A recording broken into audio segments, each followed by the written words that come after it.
नमस्कार. श्री स्वामी समर्थ सर्वांना. आजच्या व्हिडिओमध्ये तुम्हा सगळ्यांचं खूप खूप स्वागत आहे.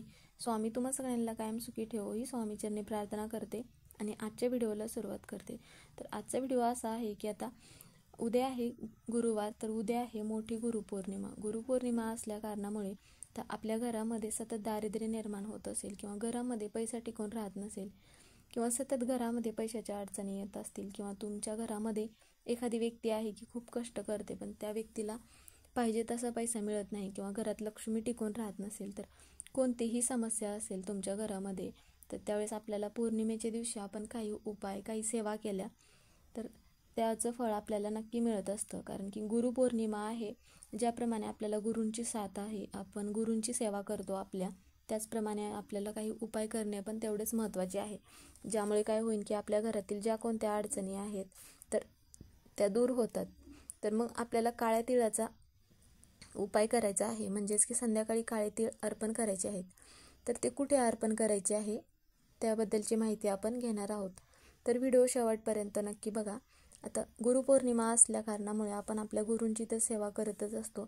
त्याचप्रमाणे तुमच्याकडे जर स्वामी महाराजांचा फोटो म्हणा किंवा मूर्ती म्हणा असेल किंवा दत्त महाराजांची असेल तर एका तामणामध्ये घ्यायचं आहे आणि त्यानंतर मग काय करायचं आहे, अभिषेक घालायचा आहे, पंचामृत बनवायचं आहे आणि आपल्या गुरूंना ज्या वस्तू प्रिय आहेत, पिवळ्या रंगाचं फूल म्हणा किंवा मग पिवळ्या रंगाची मिठाई किंवा एखादं फळ जे पण तुम्हाला जास्त प्रिय आहे तर मग म्हणजेच की गुरूंना आपल्या तर ते आपल्याला अर्पण करायचं आहे गुरूंसाठी.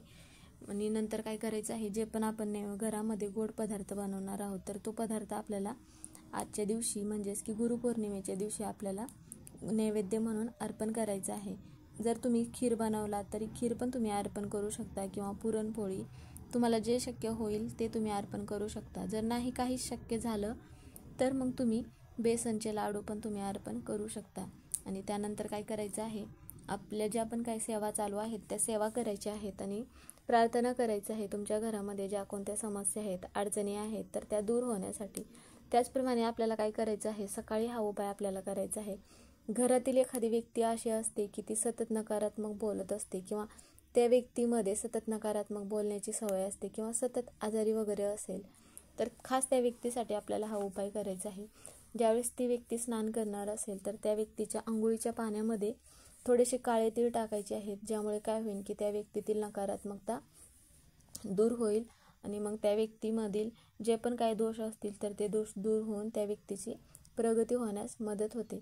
कधी कधी काय होतं की आपण काही सेवा उपाय ह्या करत असतो पण कधी घराला आपल्या लागलेल्या दोषामुळं पण त्या व्यक्तीला ह्या अडचणी सतत घडत असतात. म्हणून मग आपल्याला हे असे काही उपाय करणे पौर्णिमेच्या दिवशी म्हणा किंवा अमावस्येच्या दिवशी, या उपायामुळे आपल्या घरातील ज्या अडचणी आहेत तर त्या अडचणी दूर होत असतात. तर आपण उपाय करत असतो आणि मग सेवा करत नाही, त्यामुळे मग आपल्याला बरेच वेळा काय होतं की त्या सेवेचं फळ आपल्याला मिळत नाही. आपली कोणती इच्छा आहे ती इच्छा पूर्ण होण्या अगोदरच आपण काय करतो की उपाय किंवा सेवा जरी केली तरी इतरांना सांगत असतो. पण तसे न करता आपल्याला काय करायचं आहे, आपली जी कोणती इच्छा आहे ती इच्छा पूर्ण झाल्यावर मग इतरांना सांगायचं आहे. कारण की जेणेकरून त्याचा पण फायदा इतरांना होईल.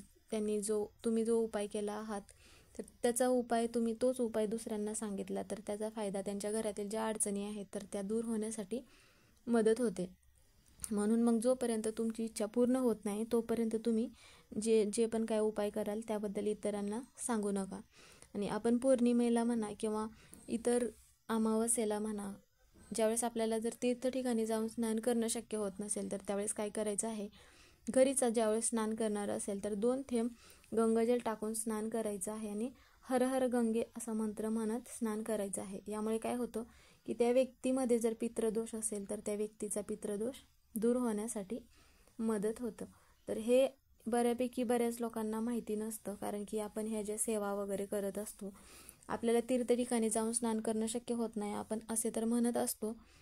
पण घरी पण काही उपाय केल्यामुळे आपल्या घरातील म्हणा, इतर व्यक्तींच्या म्हणा किंवा ज्या व्यक्तीमध्ये नकारात्मकता आहे किंवा ज्या व्यक्तीची प्रगती होत नाही तर त्या व्यक्तीची प्रगती होण्यास मदत होते.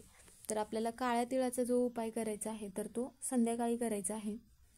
त्यासाठी काय करायचं आहे, आपल्याला एक कणकेचा दिवा बनवायचा आहे किंवा मग तुम्ही एखादी पंती वगैरे घेतलात तरीही चालेल किंवा मग कणकेचा जर दिवा बनवलात तर कारण की कणकेचा दिवा बनवल्यानंतर त्यामध्ये आपण कोणताही उपाय कोणतीही सेवा केली तर त्याचं फळ आपल्याला लगेच मिळत असतं. म्हणून मग कणकेचा दिवा बनवायचा आहे. जर तुम्हाला दिवा बनवणं शक्य झालं नसेल तर तुम्ही पंती घ्यायची आहे आणि जो दिवा प्रज्वलित करणार आहात तर त्या दिव्यामध्ये थोडीशी हळद टाकायची आहे. आणि आपण कणकेचा दिवा बनवत असताना त्यामध्ये मीठ न टाकता थोडीशी हळद टाकायची आहे आणि मग तो दिवा बनवायचा आहे. कारण की हळद ही माता लक्ष्मीला जास्त प्रिय असते. घरामध्ये लक्ष्मी टिकून राहत नाही, घरातील दारिद्र्य दूर होण्यासाठी.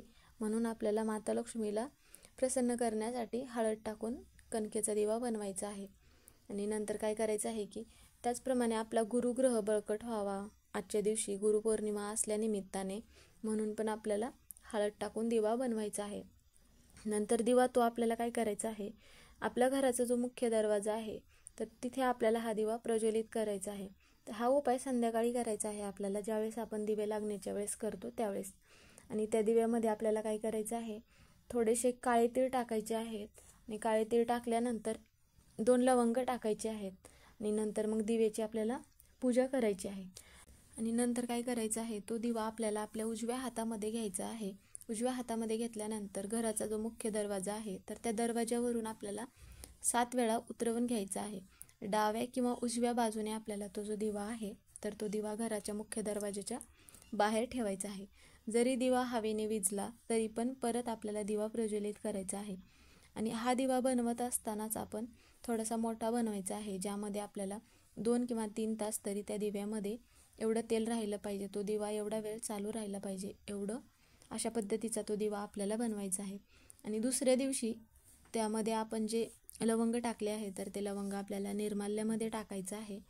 आणि आपण तो जो दिवा आहे एखाद्या झाडाखाली टाकायचा आहे, जेणेकरून पक्षी खाऊन घेतील आणि लक्ष्मी आपल्यावरती प्रसन्न होते, घरातील दारिद्र्य दूर होते, लक्ष्मी टिकून राहते. तर हा उपाय आपल्याला आज गुरुपौर्णिमा असल्यानिमित्ताने पौर्णिमा पण आहे, म्हणून आपल्याला हा उपाय आजच्या दिवशी काळ्या तिळाचा करायचा आहे. आणि एखाद्या व्यक्तीचं आजारपण असेल किंवा घरामध्ये पैसा खर्च होत असेल तर 1 खोबऱ्याची वाटी घ्यायची आहे आणि त्यामध्ये दुहेरी वात लावायची आहे आणि त्यात 2 कापुराच्या वड्या टाकायच्या आहेत आणि त्यात तो जो कापुराच्या वड्या आणि खोबऱ्याची वाटी आहे तर तो देवघरापुढे प्रज्वलित करायचा आहे. आणि मग ती खोबऱ्याची वाटी उचलून घ्यायची आहे आणि ती घराच्या प्रत्येक कोपऱ्यामध्ये फिरवायची आहे आणि घराच्या बाहेर जाऊन ती जी वाटी आहे तर घराच्या दक्षिण दिशेला बाहेर ठेवायची आहे.